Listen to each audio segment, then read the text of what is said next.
Supreme Court Justice Ruth Bader Ginsburg has died. Our panel will discuss next. Again from Washington, moderator Robert Costa. Good evening. Breaking news tonight. Supreme Court Justice Ruth Bader Ginsburg has died at the age of 87. She was an icon on the court. Her death leaves a vacancy on that court weeks before the presidential election. But just days before her death, Ginsburg dictated this statement to her granddaughter, quote, "My most fervent wish is that I will not be replaced until a new president is installed," end quote. And joining us tonight to discuss this matter, this death of Supreme Court Justice Ruth Bader Ginsburg, are three of Washington's top reporters. Bob Woodward, Pulitzer Prize-winning associate editor for the Washington Post and author of Rage. Margaret Brennan, moderator of Face the Nation and senior foreign affairs correspondent for CBS News. And Alexi McCammond, political reporter for Axios. Welcome to all three of you tonight. I appreciate you being here. We're all digesting the news as reporters. Bob, we will begin with you. You've written a book on the Supreme Court long before Rage in 1979 called The Brethren, about the Supreme Court. What is the significance of her death tonight, and what is her legacy? Well, first, her death, tragic, and it's seismic politically, because if Trump is able to get a new nominee through the Senate, which is, there's going to be a struggle like we have never seen, perhaps, for one of these nominations. And if that's the case, it would give the conservatives a solid fifth vote, because Roberts, the Chief Justice, as we know, and everyone who studied this realizes, he swings one way and the other. He goes back and forth and really decides many of the crucial cases 5-4. Well, if the liberal Ginsburg gets replaced by a conservative, then there would be 6 nominal conservatives on the court and 5 solid ones, and we could change the whole fabric of our legal system, statutes, constitutional law, in a way that will define the Trump era in another way. And of course, this is what Trump ran on. He has put out his list of potential nominees. He is going to ride this hard, and we're in for a multiple political hurricane, with the virus going on, with the economy, with the racial struggle, and now this. I don't know actually how we're going to report it almost hour by hour, as the struggle will intensify, I believe. Margaret, what's your latest reporting on how the White House will handle this? Senator McConnell, who has said in previous weeks that he would move forward with a nomination if there is a vacancy. What are you hearing tonight, and what is your take on Justice Ruth Bader Ginsburg's legacy? Well, first, she was small but mighty. She was definitely a strong liberal voice, but that aside, she was only the second woman to serve on the Supreme Court, and she was an icon, and she was a barrier breaker, specifically really fought hard on issues of trying to level the playing field for women in this country. It's hard to think of someone comparable to her. There was a feature film made about her life called On the Basis of Sex. They sell dolls and T-shirts for little girls with the notorious RBG. I mean, she truly is an icon in her own right. Putting that aside, everything Bob just laid out, it is going to get nasty. I mean, what I'm seeing here, I've been watching all the news reports come in within CBS. It doesn't yet appear the president has been informed, because he's been speaking about the Supreme Court, but has not yet referenced the passing of the justice. Instead, he is on the campaign trail talking about his plan for who he would put on a future court. He's talking about Senator Ted Cruz. He's talking about Republican allies of his. And this is part of what Bob was just gesturing to, is that this will become another political cudgel, and it is a very useful tool for the president. For those people who are perhaps the very few who have not made up their minds, or the few who were wavering, questioning whether they could support the new Republican Party under President Trump, the issue of the court, the issues that are great motivators for many conservatives are really encapsulated in this issue of who sits there. And so it is a motivator for voters. We know that. That is why the president's talking about it tonight. And as you said, we do expect the president to try to move ahead and try to replace, in what would appear to be a really record period of time. I mean, we're only 40-something days from the election here. And we know that it may not be easy for Mitch McConnell, even though he does hold the Republican majority seat and could bring something up in Congress. You have senators like Lisa Murkowski, who has said on the record previously that she feels it's inappropriate until the election is past us. This is going to bring up all the skeletons in the closet and the bad blood from what happened to President Obama's nominee, Merrick Garland, who never got that public hearing and confirmation process even started, because then Senator McConnell refused to bring it forward, saying it was just too close to the election. Well, McConnell holds the keys still now, and he, with Republicans controlling the Senate and controlling the White House, he can move these wheels forward in a way that he wasn't motivated to last time around. Alexi, I'm so glad to have you here tonight. You have your finger on the pulse of Democratic politics. You cover the presidential campaign. You talk to liberals and Democratic voters all the time, and strategists. I think about U Street in Washington, D.C., the mural toward Justice Ginsburg. She is such a popular figure among Democrats. How are they responding tonight, especially inside Joe Biden's campaign?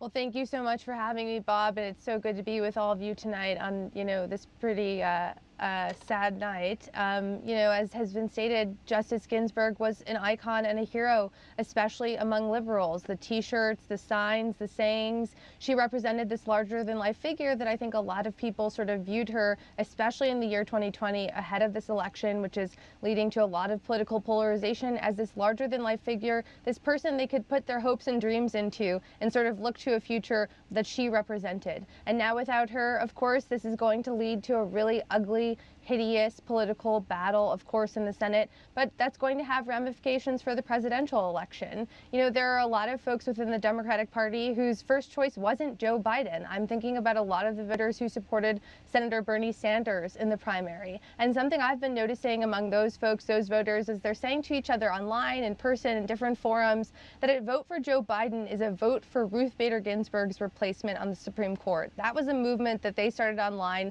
as a way to gin up excitement for Biden from these different wings of the progressive parts of the party, even before Ruth Bader Ginsburg's passing this evening. And so I think that's what we're going to be looking out for is these progressives sort of encouraging each other to support someone they're not excited about, as a bigger picture look at what's at stake for Democrats in this election.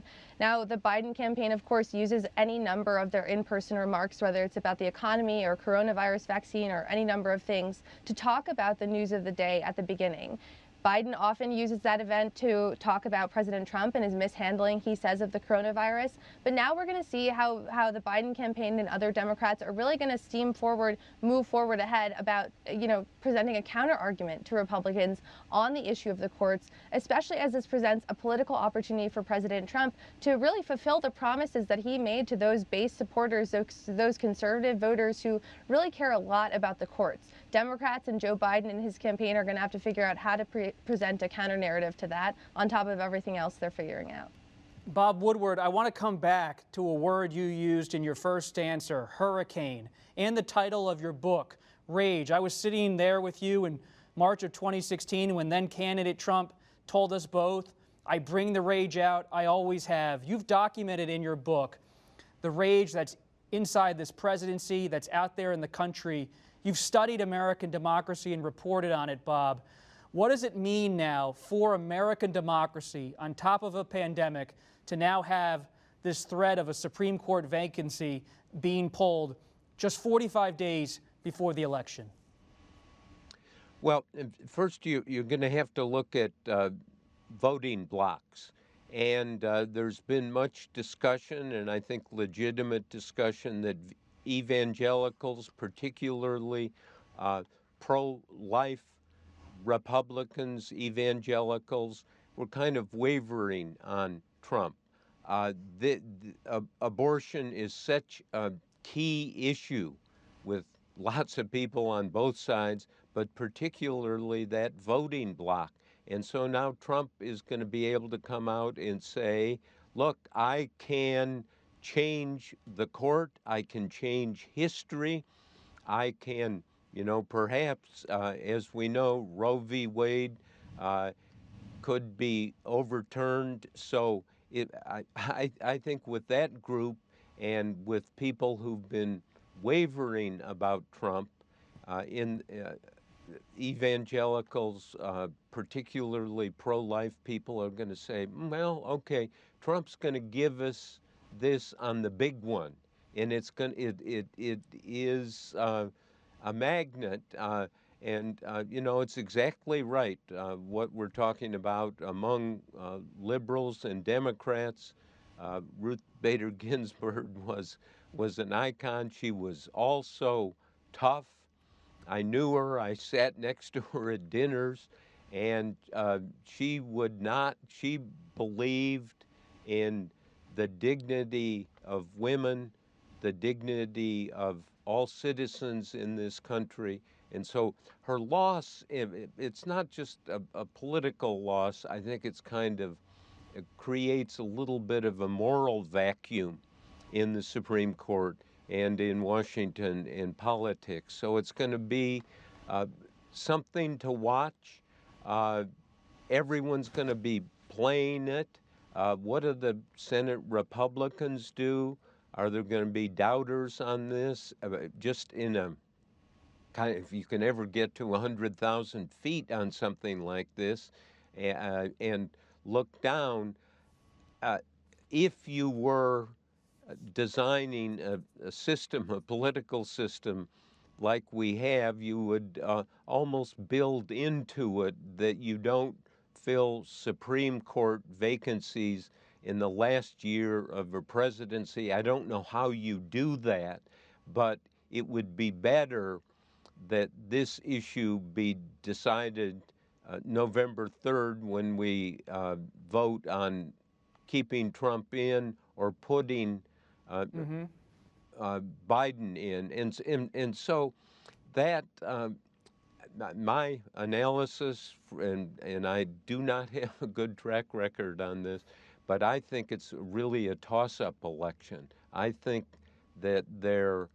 as Trump told me in our many interviews in the last 10 months, he kept emphasizing, I have invisible support, people who will not come out and say they support me to pollsters, even to their neighbors and their friends, or maybe even their spouse and their partner. And so everyone gets to decide. It's a secret ballot, whether you go to the polling place or mail it in. So we're gonna see something like we haven't seen in this country for a long, long time. Margaret, we just saw some images and reporting that they've already brought some of the flags down to half staff at the Supreme Court. I've also been texting before the show with my sources at the White House, Margaret, who say pay attention to Amy Coney Barrett, the conservative judge, federal judge from Indiana, who opposes abortion rights. And they are saying the Senate GOP is already talking amongst themselves tonight, ready to move forward. But this is going to create complications for Senator Susan Collins, a moderate Republican up there in Maine, or Cory Gardner in the swing state of Colorado, a tough race there. How is this tension going to play out based on your own sense of your sources in the GOP between those who want to move forward quickly and those who may have some hesitation? Well, McConnell's intention is to go full speed ahead. But as you were just saying, you know, when you're referencing the race in Maine and Susan Collins, who could be really influential here, I wonder, does it put them in an awkward spot for those, you know, the down ballot races where Republicans, remember, are running to try to hold on to the Senate majority and are concerned? National Review recently had a piece writing about this as a Chernobyl-like event, the fear of losing the Republican majority. Does this create a lifeline for some of those endangered Republicans because it's a motivator to come out and vote, or does it on the other side motivate those to move the Senate into Democratic control, you know, split a ticket potentially even on a presidential election? I think it's going to be really interesting. It will be awkward. It will force this into those Senate races around the country. You know, even tonight we're just hearing, because I think people don't want to, on the record, talk in the wake of a death about what their next move is. But make no mistake, they are certainly planning them. Joe Biden, when we knew RBG was ill, as she has been, and she has beaten, I don't know how many times, resurgent cancer, he was being pressed just a few months ago to release his list of nominees, and we haven't seen the specific names yet on who he envisions putting on that court, but we do know he's at least said it would be a black woman, that is someone who would be on his list. For President Trump, the list he's released has about 5 women on it, at least 2 African-American men, a number of Hispanics. He is trying here as well to show that he can embrace diversity of the person, if not diversity of thought, in pushing forward a conservative nominee potentially. So this is definitely something we're going to be talking about in Washington leading up to this election and beyond. Alexi, Bob Woodward was talking about how evangelical Christians, Republican voters could be more enthusiastic than ever to come to the polls because of this vacancy now on the Supreme Court. But what about Democratic voters, the rank and file, who also may be energized because of this vacancy? And we're already seeing tonight anger among top Democrats such as Chuck Schumer, the minority leader in the Senate, who are maintaining that Republicans should hold off until the election. Look, as we've said, this is going to be a really nasty fight in Washington, but we know that Democrats are already really enthusiastic about showing up to vote in November for this election, not, you know, just because of getting rid of President Trump, but because of what they want the country to look like and be like and feel like after President Trump. It's not just enough. I hear from Democratic voters all the time, and racial justice leaders, especially within the Democratic Party, all the time, that it's not just enough to get rid of President Trump, but they want to sort of move forward into a new era. And so I think that the prospect of a replacement for RBG is something that's going to really drive Democratic voters out. But that's especially true if they see Republicans in the Senate acting in bad faith, trying to rush through one of President Trump's nominees to fill this vacancy before the election, which, you know, they'll be really unhappy about. And they'll use that as a rallying cry for their voters and just another reason for them to get out and vote. You know, and again, I think we've seen a lot of protests in the last 3 months alone. Of course, those have been against systemic racism and police brutality, but think about the Brett Kavanaugh confirmation hearings and how nasty those got, and how those kind of, you know, inspired a new sort of rallying cry and protest movement among women's groups and Democratic voters alike. I think we'll see something very similar to this if this turns out as nasty as we're all expecting it to. And this is all playing out now alongside the pandemics. And let's turn to Bob's book, Rage in the Pandemic. Bob has shared new, previously unreleased audio with Washington Week. Well, so what grade do you give yourself on the virus for the last 6-7 months? Other than the public relations, which is impossible because it's a fake media, fake. They're fake. I know you just. Well, I think yeah, you do agree, but I'm saying. Yeah. Other than the fact that I have been unable to. So what's the grade, sir? On treating us fairly, I give ourselves an A. But the grade is incomplete, and I'll tell you why. If we come up with the vaccines and therapeutics, then I give myself an A+. Bob, take us inside that exchange and how it connects to this week in this moment in America, a president confronting crisis, yet giving himself an A+. What does that mean for the country and the election? Well, this was a conversation I had with him July 19th, so this is 2 months ago, and this was a moment. I mean, look at the chart. There were almost 4 million virus cases in the country. At that point, astonishingly, 142,000 people, our citizens in this country, had died of coronavirus. And he's giving himself an A or an A plus. Look at the record on this, which I've put together in my book. Go back to January 28th. Let me set the scene there. In the Oval Office, a top secret meeting between the president and his national security advisors, and his national security advisor, Robert O'Brien, after they received a briefing from the intelligence community. He says, Mr. President, this virus will be the biggest threat, the biggest national security threat to your presidency. His deputy, Matt Pottinger, steps in. Pottinger had been a Wall Street Journal reporter in China for 7 years, compiled a very good record, knew Chinese doctors, covered the 2003 SARS epidemic, and knew that the Chinese lied. Pottinger had sources inside China. We know as journalists, Right. having a key informed source can be all the difference in the world, and laid it out to the president. When I learned about this in May, I realized that he was not telling the American people the truth about this. As he told me, he was playing it down. It is a tragedy for the country, for Trump personally, for the Republican Party. Let's pause there because you used a word that's so critical, truth. Margaret, you interviewed National Security Advisor Robert O'Brien in that same period in February on Face the Nation. He told the nation not to panic on your program. How is truth going to matter in the coming weeks as there's a culture war in the Supreme Court and a pandemic that continues to ravage America?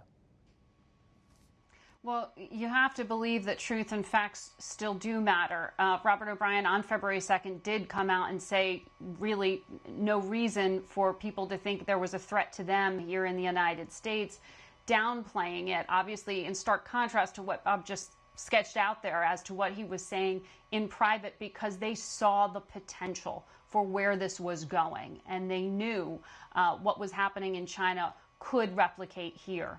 I think one of the things that, to the degree we can ever get past the tension of this election and really analyze the number of intelligence mistakes, of health policy mistakes, of decisions that should have been carried out, it is going to be critical for that next time.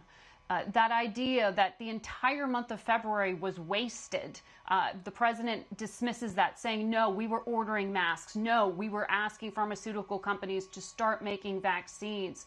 But one critical bit of information that they did not have was exactly where the virus was in America at that time, when the public was being reassured that it wasn't a threat to them.